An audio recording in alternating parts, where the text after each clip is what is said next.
Ready for a deep dive into a real head-scratcher? We're talking about the disappearance of Maura Murray. This case is going to take us down some winding roads, so buckle up.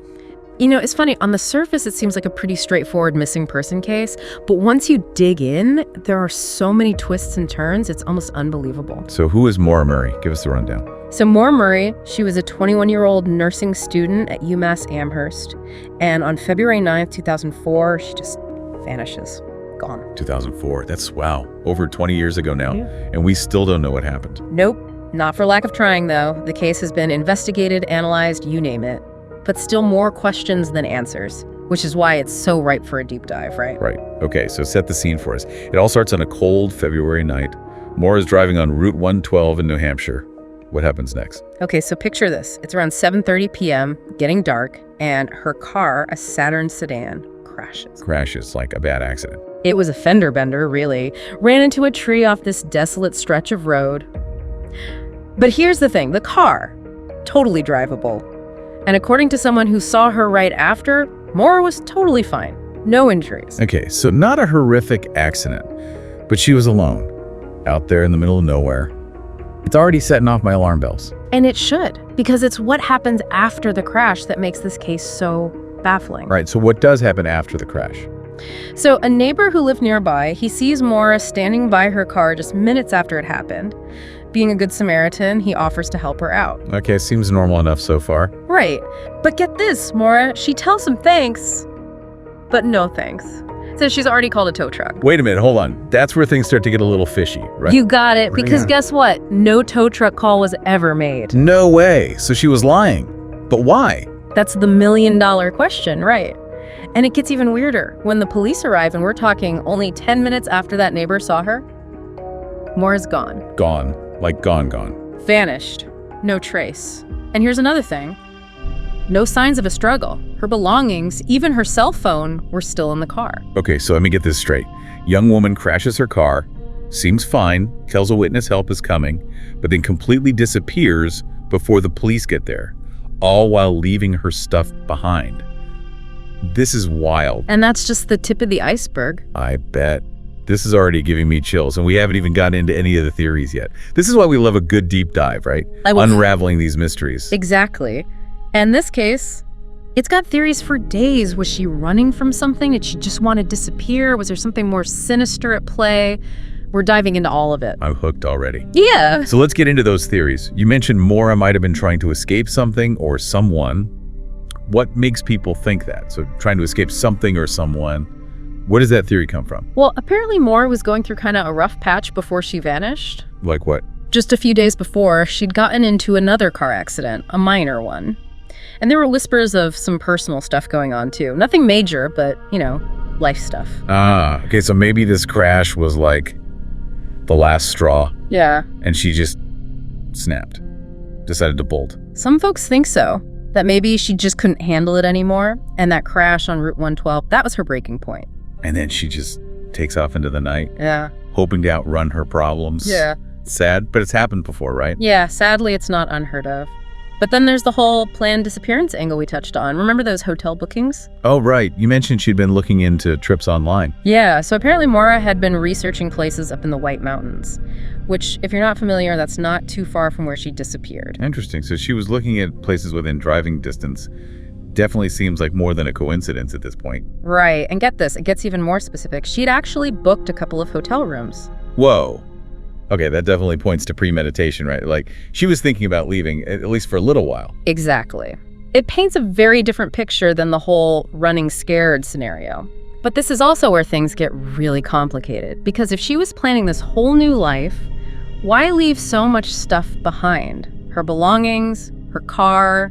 Yeah, it doesn't track. And why not tell anyone? A friend, a family member, even a quick note. It just doesn't add up. Right. It's like trying to solve a jigsaw puzzle where half the pieces are missing and the ones you do have don't quite fit together. It's those little inconsistencies that keep everyone guessing. Like, maybe those hotel bookings, what if they were meant to throw people off her trail? A red herring, you mean? Like she wanted people to think she'd gone further than she actually did. Exactly. It's all about the misdirection. Create a narrative, even if it's not the whole truth.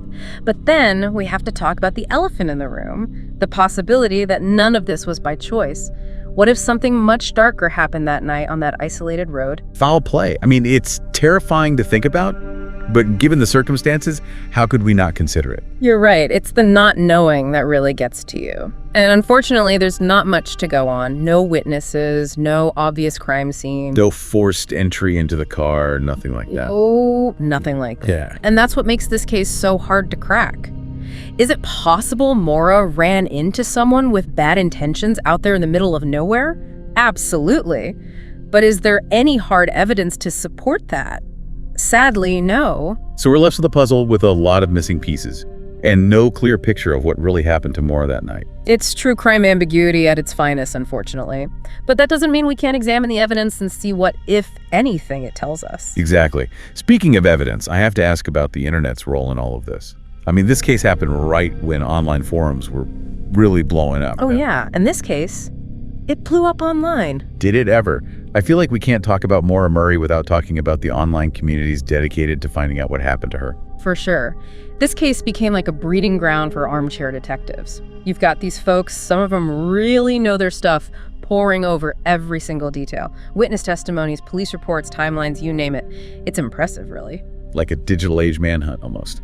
Crowdsourcing for clues. Does that ever actually help, though? I mean, did the police ever take any of that seriously? It's a mixed bag, honestly. Has it solved the case? Not that we know of. But has it uncovered new information? Absolutely. And more importantly, it's kept Maura's story alive, which in missing person cases can be crucial. Right, because someone out there might hold a key piece of the puzzle. Even the smallest detail could break this thing wide open.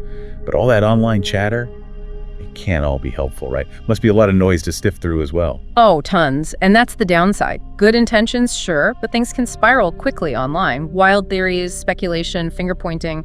It can muddy the waters and make it even harder to separate fact from fiction. Not to mention what it can do to those wrongly accused in those forums. Yeah, it's a double-edged sword for sure. Okay, so we've got the internet sleuths, but what about the official investigation? You've pored over the police reports. Were there any major missteps early on, things that, looking back, maybe could have been handled differently? You mentioned you dug through the forum posts too.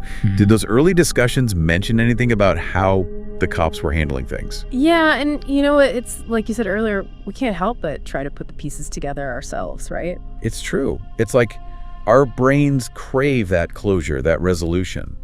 And when we don't have it, we try to create it ourselves. You see that a lot with these unsolved mysteries. People become amateur detectives trying to connect the dots. Totally. It's like we become so invested in finding the answer. And this case in particular, I mean, it's been the subject of what? Countless books, documentaries, podcasts like ours. Exactly. So what is it about this story that captures our imaginations even after all these years, especially with zero concrete answers? What keeps people coming back to Maura Murray? Well, for starters, you have this young woman just starting her life and then poof, she's gone. It's the kind of thing that could happen to anyone. And the fact that it happened in such a remote area just plays into our deepest fears, you know? Being alone out there in the middle of nowhere definitely plays into the mystery of it all. Absolutely. And then there's that nagging feeling that maybe, just maybe, we're missing something.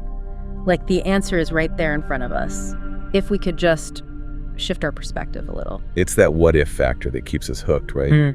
Because as humans, we're hardwired to seek answers. We want to understand, to make sense of things, even, or maybe especially, the things that scare us. 100%. And when those answers are elusive, when the truth remains hidden, it only deepens the fascination. We keep searching, keep digging, because we desperately want to believe that somewhere out there, the truth can be found. I get that. It's like maybe one day, someone will uncover that one missing piece of the puzzle. The clue that changes everything. That's what keeps those online forums going, right?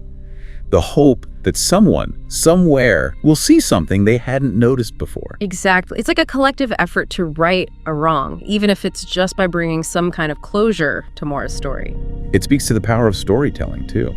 How we use narratives, even incomplete ones, to cope with the unknown. And in Maura's case, it's a story that continues to resonate even with its open-endedness. It reminds us that sometimes the most unsettling questions, the ones that keep us up at night, simply don't have easy answers. And that's a tough pill to swallow, for sure. But it's also a reminder that the search for truth, for understanding, is often a journey. It's about asking questions, even if they're difficult, even if they lead us down dead ends. Well said. And sometimes the journey itself, as frustrating as it may be, is what matters most. because it shows we haven't given up. We haven't forgotten. And in the case of Maura Murray, that's incredibly powerful. Yeah, it really is. This case, with all its twists and turns and unanswered questions, it really makes you think. It reminds us that sometimes the most unsettling mysteries are the ones that hit closest to home, and that the search for answers, for understanding, is often a long and winding road. To our listeners, if this case has piqued your curiosity, don't stop digging. Explore the theories, read the reports, and see what conclusions you draw.